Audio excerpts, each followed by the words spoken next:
मित्रांनो, हा जो डोंगर या ठिकाणी पूर्ण पाण्याने कापून या ठिकाणी वर्षानुवर्ष या ठिकाणी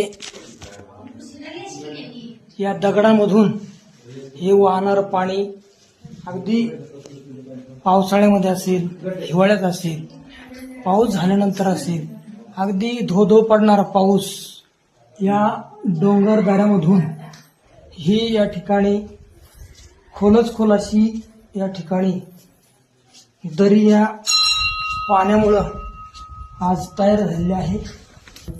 आपण पाहतो आहोत. त्यामुळं अगदी दगड हे नैसर्गिकदृष्ट्या कापून या ठिकाणी खोल असा रांजणासारखा हा भाग या ठिकाणी या निसर्गानं तयार केला आहे. तर निसर्गाची खरोखर अगदी किमया आहे की एवढे मोठे विस्तीर्ण असे दगड या ठिकाणी कोरून गोल असा आकार त्याला दिलेला आहे. तर असं जे ठिकाण आहे ते आहे चांदेश्वरी. तर या ठिकाणी आपण हा जो पाण्याचा जलप्रपात आज थांबलेला आहे, परंतु या ठिकाणी पाण्याच्या वाहणाऱ्या खुणा या दगडावरती आपल्याला स्पष्ट दिसत आहेत. तर पहा,